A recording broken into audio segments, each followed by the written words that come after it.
Hey guys, so I know it's been a long time, and I look completely different from what I looked before, but I am back with this video just to start my journey all over again on YouTube. For the people that did watch my videos, I do want to apologize for the long delay, and just to let you guys know that we're going to do this mukbang of, you know, what's been happening to me, my image. I'm not running this stuff like that anymore, so you know what, we're just going to get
I didn't really know what was going on. I kept running. It was indoor season at Clemson, and I was going into my season, and my knee was still bothering me. It was about a 3 month time period where they were telling me that I had tendonitis in my knee.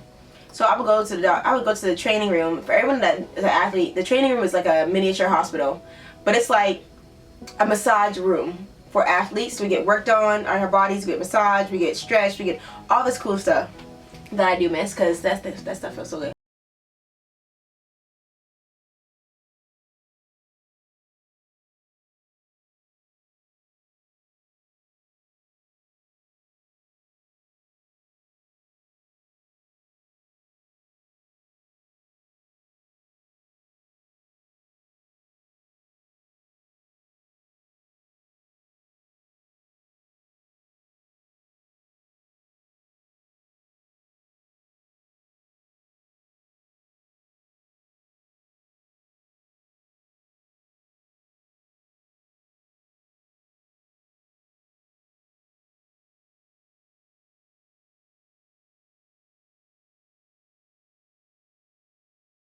My whole body really, because my junior year, I was like messing around a little bit, and I was kind of adapting to the system, but I ran pretty decent. So my senior year, I wanted my senior year to go out with a bang. I wanted to go pro. I wanted to do all these things, and going pro is being signed by like Nike or Adidas or Puma, like some of my friends. But like I kept going to training over and over and over again, like every day, but nothing was happening. And so 3 months went by. Indoor season's over. We're at, and literally like sometimes it hurts to walk upstairs. And I was like, oh my gosh, like this ain't right, this ain't right. They kept telling me this ain't right, this ain't right. They kept telling me that like I had tendonitis, I have tendonitis. And so I'm like, I need to go see a doctor. I'm literally limping inside the training room like, and this lady's like, she's looking at me like, yo, ain't nothing wrong with you. I'm like, okay, I'm sorry. Okay. Okay. Okay, baby. And so I stuck to my guns finally after 3 months of hurting and pain when it got so intolerable. And I finally forced them to give me an MRI and a CAT scan. And they were like, oh, when this comes back, nothing's going to be wrong with you. You're going to be just fine. It's a mental thing. That's something that, you always see a lot of college athletes and they're like, oh, I need a mental break or a physical break. And you're like, why do you need a break for years running? But college athletics in general is a whole mental game, literally. Like, you really gotta be in your mental game because as soon as somebody get in your head, it's over for you, like, for real. And so, they kept telling me it was mental because I was running as fast as I wanted to do. I got my x-rays back, and come to find out, thinking my x-rays and when they complain, they also concerned. And now, I don't got no beef with the coaches at Clemson. I still talk to them to this day. But sometimes, things just happen wrong. And, this is my side of the story. Everyone has a side of their story. But, stuff just happens. And so, yeah. And so, I, went to my coaches and he was like, oh, well, it's probably a mental thing or whatever. And when I got my CAT scan and my MRI back, it showed that the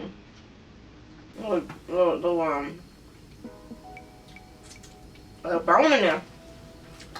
It showed that my cartilage was like really, really, really disintegrated. Disintegrated means like gone. So my bone was drumming together. That's why I would and my breaking point was my dad had a stroke. And I went home to be with my family. And the coaches at Clemson allowed me to do that, and I thank them so much for that because they were really caring, understanding, and all that. Like I just said, things sometimes just happen that it's supposed to happen, but at the moment I felt like it was in the wrong way. But now I know it's supposed to happen the way it did. And so I went home, I came back, my dad had a stroke, I was helping him do that situation, I'm very family oriented. And so when I came back to Clemson, I was running and stuff like that. And I think my first or second day back at practice,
Like, I don't know what it did.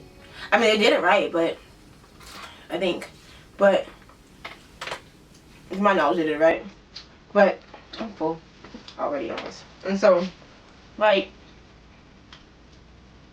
I gotta start chewing my food a little more. I don't like it so full so fast. And so they did it right, but I think it hurt though. I was on hydrocodone at one point. I was on Percocet at one point. I was on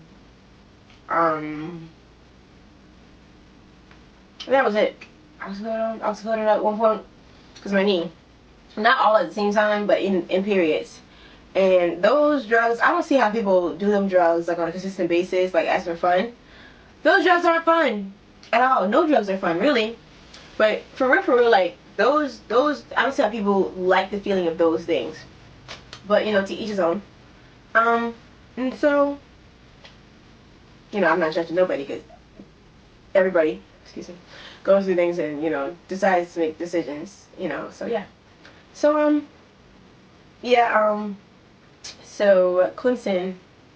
Oh, I was on the medicine and stuff like that, and then I finally got off. I was on my crutches. I was on crutches, and I was on crutches for like, I want to say like 3 weeks or a month, bruh. Maybe like 6 weeks I was on crutches for real. But like every day I would have to go to the training room, get like all these weird exercises done, you know, do all this weird stuff. I got some videos on my phone so I think I can pull up. And it was just like a, oh my god, it was like constant pain every day. Like, I was never not in pain for real. But like, I mean, the surgery works. My knee hurts sometimes. But honestly, after all that, I was going to go back. Actually, I was going to go back to school. I was going to go to another, oops. I was going to go to another school out in Florida. I'm not going to say any name. So I don't want to build a bad rapport with people. You never know how you know, might need somebody else in life. I was going to go to school in Florida to get my master's degree and run. I'm like, okay, one school can't stop me. Not saying that the old school stopped me, but still. And so, I was getting my master's degree, and like everything was planned out. I had my apartment, I had my car put together, I had my scholarship signed. But literally the day before I was going to leave for my master's degree, I literally, guys, I signed every document. I was good. So after before I was leaving for my master's degree, like I think it was a Sunday. I was gonna leave that Monday. Car packs and everything, y'all. Literally,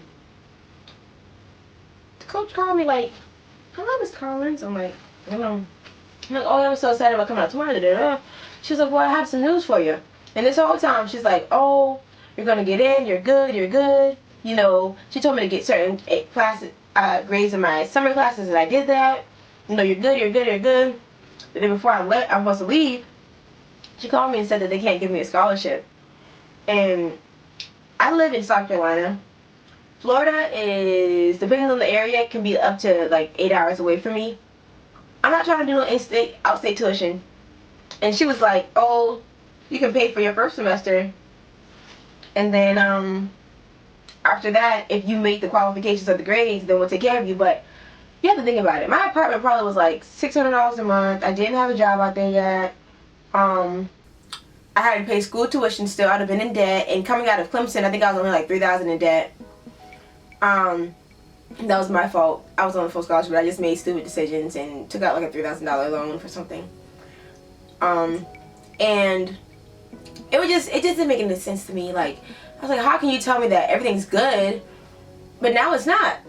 And so I literally, like, y'all, this part of my life was so hard because it was like an uphill battle. Like, boulders kept hitting me, trying to hit me,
I'm getting out of the place.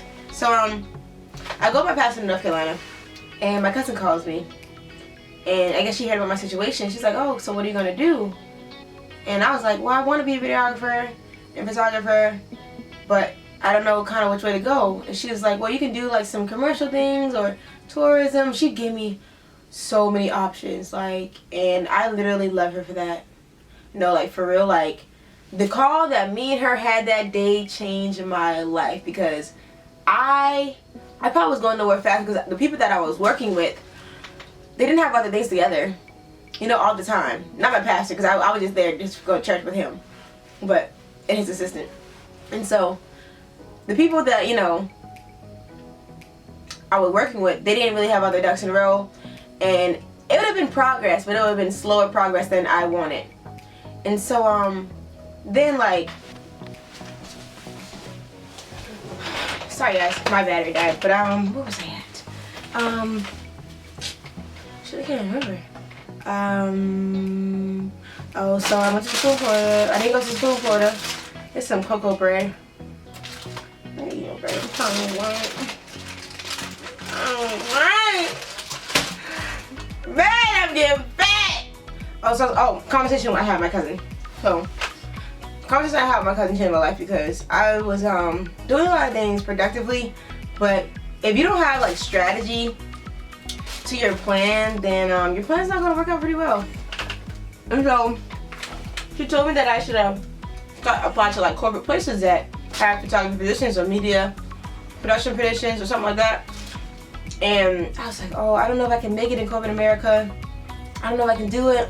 I honestly thought I couldn't make it in corporate America, y'all. Like, I was terrified of corporate America, because I come from North Charleston, South Carolina, one of the worst cities in, I feel like, the United States, honestly.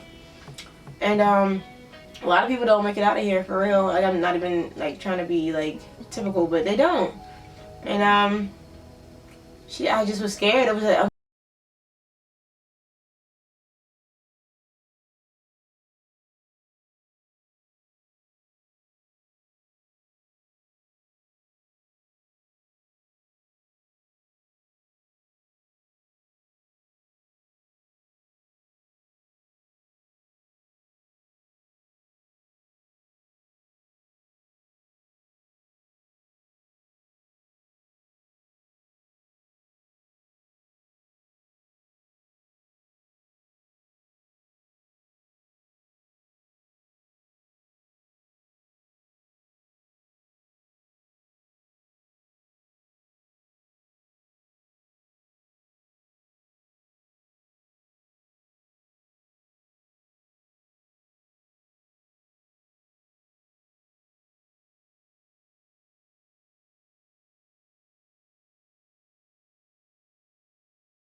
so I took it.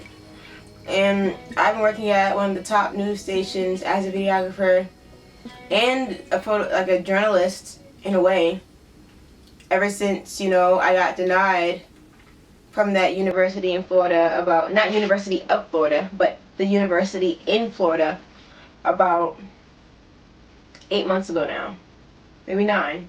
I'm working there. I went from a part-time Friday, Saturday, Sunday person, working from not even 9 a.m. God. Like, Friday I would come in at like 2, and I would get off at like 11. Saturday I would come in at 3:30 in the morning,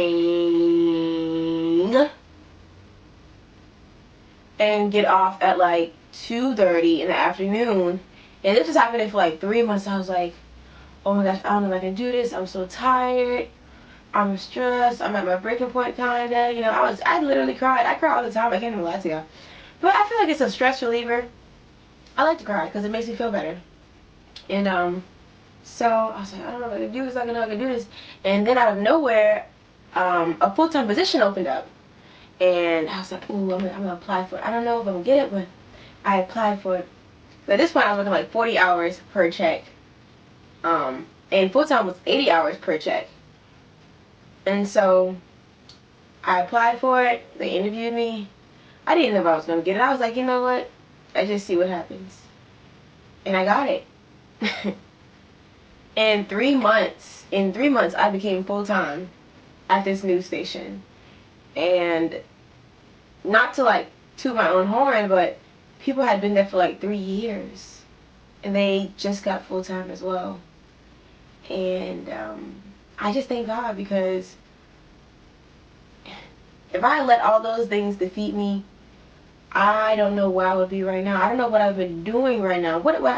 If I didn't follow my path that God had made for me, what would I be doing right now? I just wonder. Like, and I just thank God every day. I pray to Him every day. In the news station, I literally play gospel music on low just so I can have a time of worship, because it's not about, it's about going to church, but it's also about having that one-on-one relationship with Him. And people think it's just tithing and offering. No, you just need to have a relationship. It's not. So ever since then, I've been a full-time employee at this news station, and I love it. I literally love it. Every day I do exactly what I dreamed of doing ever since I was younger, like a videographer. But it's crazy because it's like, now that I've made it here, I want so much more. It's like, wow, I did it. Thank Jesus, but I did it. But I still want more. And so every day I fight to get higher and higher and higher and higher and higher and higher to the company. And I hope to be a journalist one day. And that'll be very cool. But in God's timing, because obviously He's showing me that He has a path set up for me. And I have to follow it. And so that's what happened to me. That's why I'm not running track anymore. I do go on morning runs here and there, but I have little aches and pains with my body. And so I don't exercise to the same like extent that I used to. But I still love track. I still keep it with my old teammates. I still keep it with my old coaches at Clemson. I love you all. I still keep it with my old coaches at my JUCO, Coffeyville, Kansas. Stand up. Ooh, ooh. Love you, Coach Perry.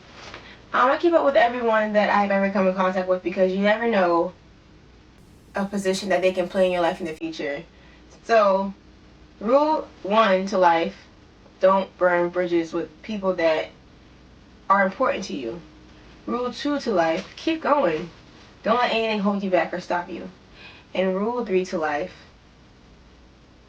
follow your dreams. Bye, guys. But in my next video, I'm going to talk about my entire transformation, how I am the way I am now, some before and after pictures. Ooh. Ooh, yeah. Ooh, that kind of cracked a little bit. My neck. Oh, sorry. Some before and after pictures, just about my mental change, my physical change, everything like that. But I hope you guys enjoyed this video.